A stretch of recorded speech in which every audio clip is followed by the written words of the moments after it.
شروع اللہ کے نام سے جو بڑا مہربان نہایت رحم کرنے والا ہے۔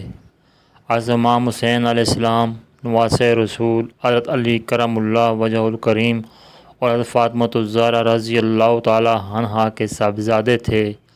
آپ کا مقام و مرتبہ تمام مسلمانوں کے دلوں میں نہایت بلند ہے۔ حضرت امام حسین علیہ السلام کی شہادت کا واقعہ 61 ہجری عاشوراء کے دن 10 محرم الحرام کو پیش آیا۔ یزید بن معاویہ نے خلافت سنبھالی اور مسلمانوں سے بیعت کا مطالبہ کیا۔ یزید کی شخصیت، کردار اور طرز حکومت اسلامی اصولوں سے مطابقت نہیں رکھتی تھی، اس لیے امام حسین علیہ السلام نے آپ کی بیعت سے انکار کر دیا۔ جب یزید نے امام حسین پر بیعت کے لیے دباؤ ڈالا تو آپ مدینہ سے مکہ ہجرت فرما گئے۔ وہاں بھی حالات سازگار نہ رہے اور کوفہ کے لوگوں نے امام حسین کو خطوط لکھے کہ آپ آئیں، ہم آپ کے ساتھ ہیں۔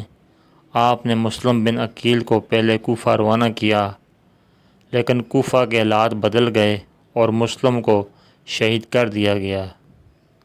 امام حسین اپنے اہل خانہ اور اصحاب کے ساتھ کوفہ کی جانب روانہ ہوئے، لیکن رستے میں حر بن یزید ریاحی نے آپ کو روک لیا اور آپ کو کربلا کے میدان میں قیام پر مجبور کر دیا۔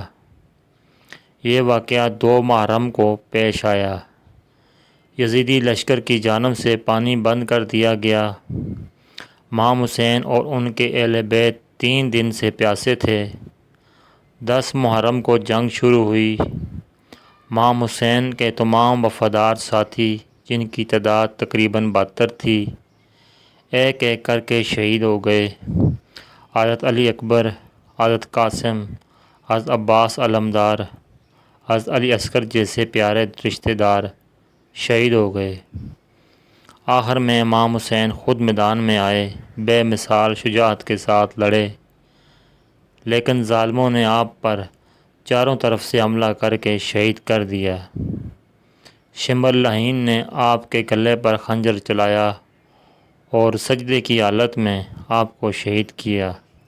شہادت کے بعد آپ کا سر مبارک کاٹ کر یزید کے دربار میں بھیجا گیا۔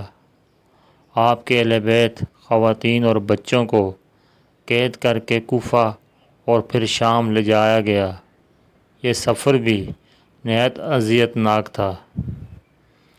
حضرت امام حسین نے ظلم و جبر کے سامنے سر جھکانے سے انکار کر کے حق اور صداقت کی مثال قائم کی۔ ان کی قربانی ہمیں یہ سبق سکھاتی ہے کہ حق کے لیے قربانی دینا ایمان کی معراج ہے۔ ان کا پیغام آج بھی ہر مظلوم کے دل میں روشنی بن کر چمک رہا ہے۔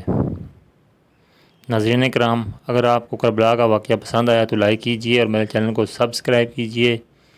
ویڈیو دیکھنے کا بہت بہت شکریہ۔ جزاکم اللہ خیر۔